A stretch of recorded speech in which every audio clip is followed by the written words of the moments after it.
la colère est importante, il faut arrêter de diaboliser ce sentiment. Alors, je vais répondre à ce commentaire en vidéo parce que je le trouve très intéressant et très pertinent. Alors déjà, je suis à 100% d'accord avec ton commentaire, la colère est très importante. Mais le problème, ce n'est pas la colère, c'est ce que tu en fais. Je m'explique. Aujourd'hui, généralement, il va y avoir deux discours. Soit on va te dire exprime ta colère, libère-toi, soit on va te dire calme-toi, tu es beaucoup trop excessive. Mais ce qu'on ne te dit généralement pas, c'est que en vérité, la colère est un signal. Si tu te mets en colère, c'est qu'il y a quelque chose derrière. Comme je l'expliquais dans ma vidéo précédente, il va y avoir de la peur, de la tristesse, de la honte, du rejet, un sentiment de manque de respect. Mais comme ces sentiments te rendent entre guillemets vulnérable, ton cerveau en fait va envoyer la colère pour masquer cette entre guillemets, encore une fois, vulnérabilité. Ça va te donner l'illusion que tu reprends le contrôle de la situation, que tu as du coup le pouvoir sur la personne en face de toi. Et le vrai problème de la colère, c'est que parfois la colère va te faire faire des choses que tu vas regretter. Tu peux par exemple saboter une relation à cause de tes excès de colère. Tu peux également blesser très fort certaines personnes à cause d'une colère excessive. Pour une personne qui se met excessivement en colère,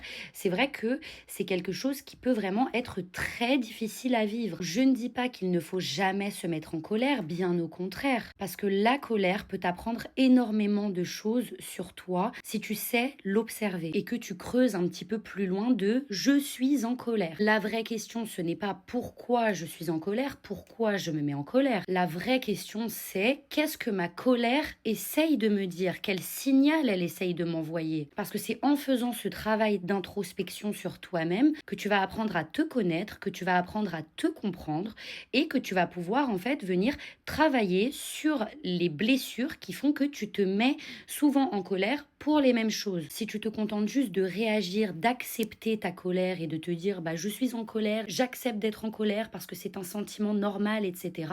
Si tu ne vas pas creuser un petit peu plus loin, tu vas malheureusement rester bloqué toute ta vie dans les mêmes schémas. Quand tu fais ce travail d'introspection, que tu as compris quelles étaient tes blessures et que tu viens travailler dessus pour les apaiser, moins certaines situations vont te toucher. Donc tu n'as pas besoin de te contrôler pour ne plus te mettre en colère parce que ça, c'est encore pire que la colère en elle-même, hein. Essayer de se contrôler pour ne pas être en colère, mais au fond de toi, tu ressens quand même la colère.